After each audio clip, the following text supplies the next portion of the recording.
Hi YouTube, Bushido here and welcome to another video. Today I have a special video for you because this video, at least I will remember for a very long time.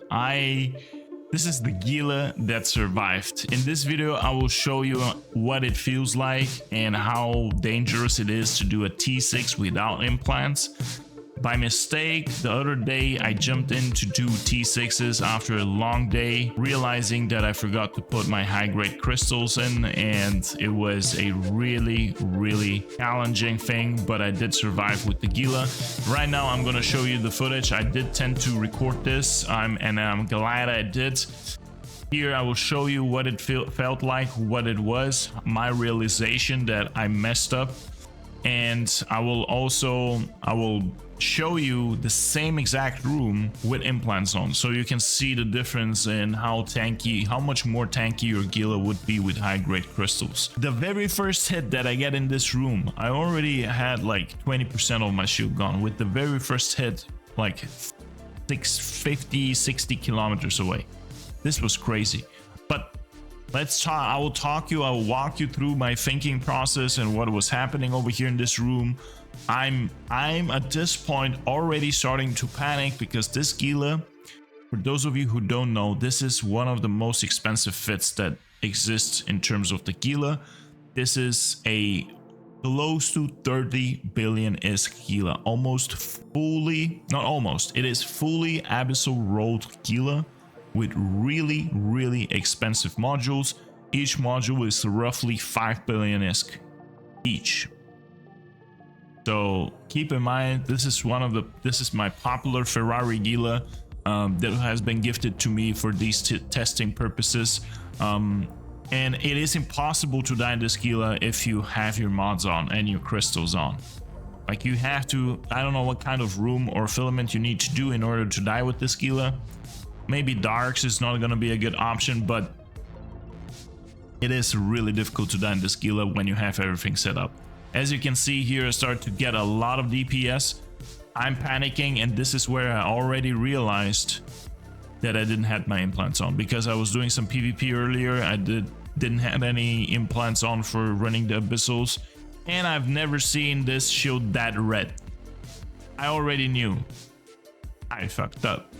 So over here, I'm already overheating. I was super scared to overheat my booster. And by the way, before overheating your booster in a situation like that, you would like to overheat your hardener as well. Overheating your hardener doesn't apply that much heat damage immediately. So first of all, you'll get higher resistances, and second of all, it's not gonna burn out so quickly. But I was panicking. As you can see over here, my shield went crazy. Thank God I overheated on time and I was able to save, because at some point it went down to 30% shield. This was the scariest moment of my life, because it caught me by surprise in the middle of the night. It was 1 AM. I almost had a heart attack. I definitely shit my pants. Like, it was so scary, guys. When you know that you're flying such an expensive ship, it is extremely stressful. My heart rate was through the roof. Everything was crazy. But over here, I tried to apply all the knowledge I have about running Abyssals, having my transversal set up properly so that I can be able to clear out the room as quick as possible, and then when there's only a few rats left, to send my drones. There you go. These are not the implants that you need for this. Holy cow, this is I get goosebumps by just watching this. This is definitely not what you need to be using for a GILA like this.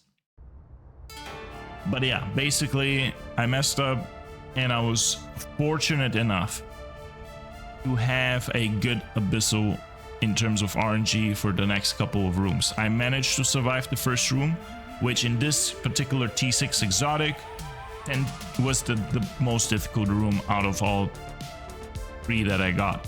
So over here I focus the Scyllas. This is usually how you want to do that, and when there's a couple of these left, you want to already send your drones to engage with Karen, because you know the range, and it takes a little bit of time to get this battleship down. So this is where I switch my priority, and I manually try to kill the 2 drifter Scyllas that are next to me with my missiles. while they are over here reloading. I do have a guide on how to do these abyssal rooms. I actually, in fact, my very first video from the playlist about how to do the different abyssal rules is against this room. It is part 1 of the playlist, just if you're interested on how to know how to properly hack this one. Go watch the video. I explain everything in details over here. But basically over here, just to fast forward a little bit, I clear out this. This is where I was also on comms, and you will hear me in a second screaming to my corp mates that I really messed up. But there you go. But I'm so stupid, guys. I went to a T6 Abyssal and I forgot my implants. I almost died in the first room. Holy shit. If I survive this T6, I don't know. Let me fast forward a little bit. Let's get to the second room so I can show you the second room that I got over here. Was fortunate enough to get a Triglavian room. Now, the reason why I did not die over here is because the moment I joined this room, I immediately turned on my prop mod, everything. I did repair my modules with paste before I joined this room because I had enough time. And as you can see, the moment I jump in, I turn to the right to like 4 o'clock and I start burning away to gain a little bit of distance. In the meantime, I'm sending my drones to clear out the Vedmaks. These are the most scary ones in this room because they do apply a lot of damage if you let them to apply that damage. And not only that, all of these were 1, 2, 3, 4, 5, 6. There was like 6, there was 7 newts, which in an exotic is really stressful. But I prioritized Vedmaks first. I killed them as soon as possible. There was one harrowing Vedmak, which is the high DPS Vedmak as well. I clear out everything like I usually prioritize things, and I managed to survive this. I was extremely fortunate and happy.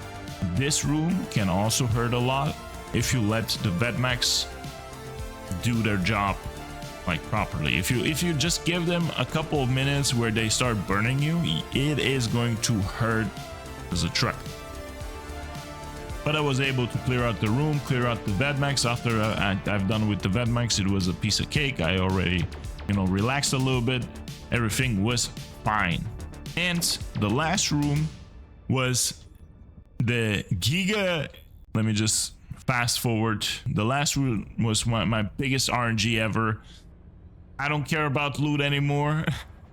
I got all my luck in this T6 Abyssal for the past 1 month. All the RNG, good RNG that I needed was in here in this Abyssal, because if I had more difficult rooms, I would have been long gone and this GILA would have been history. So the last room that I got was a drone room, which is a drone room mixed with a couple of Rudivas. No big problem. The Rudivas are logi ships and they don't repair that quickly, so you can always leave them for last. And the drone rooms, you just split your damage. And on top of everything, there were fire spitting towers that helped me out clear out the Tesselas, which is amazing. This really helped me out. This is where I already calmed down. My heartbeat went to normal. I was able to recover from this mentally, and I was like, okay, I will survive. I will live. This GILA will survive. And just let me show you. Let me fast forward to my reaction. I changed the camera later. So let me just fast forward over here where I cleared this room, and just watch my reaction for a second. Holy shit. I just did the impossible. I freaking forgot to put my high grade implants, and I managed to do this T6. Holy shit, this was scary.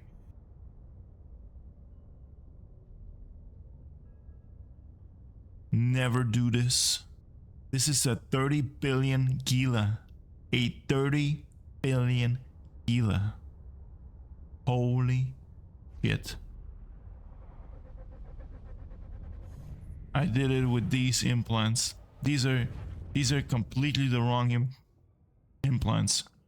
Holy shit. Here is me immediately jumping back into implants the same night so that I can show you guys. I run into the exact same room. This is me with implants. Just see the difference. In the beginning, like, I was so relaxed over here because I already had implants. The moment I joined, I started taking screenshots. Look at this. I needed screenshots from one of my thumbnails. Who needs worry when you have implants? Look at this relaxed face over here, taking a screenshot like a top G. Just see, this is the first couple of initial waves of DPS that you get that are usually really high DPSs because all the lines hit you. Like, this is the first 2 bullets that really do a lot of damage. Just look at my shield and how quickly it repairs with the bonuses from the implants, with everything. This is just very relaxing. Like, it was extremely relaxing to do this. This is how it usually feels when I do the T6s exotics with this GILA. You can semi AFK them because it's like really easy to do.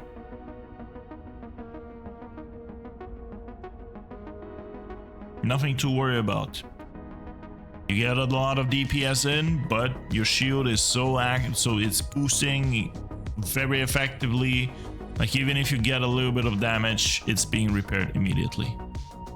Like, the worst case scenario that could happen with this ship in general would be like get 30% off your shield. Like, that's the worst case scenario, like 30-40%. I've never seen this go below 50%.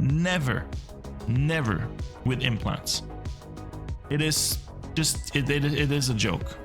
With implants, it's just very easy and convenient. Obviously, because it's extremely expensive, and that's why this GILA was made for, to semi-AFK these abyssals.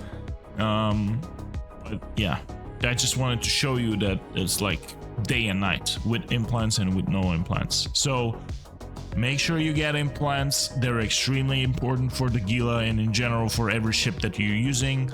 If you have the full set of implants, if you're doing T4s, you want to start with mid-grade crystals so that you have, you know, this additional survivability when you move between T4 and T5.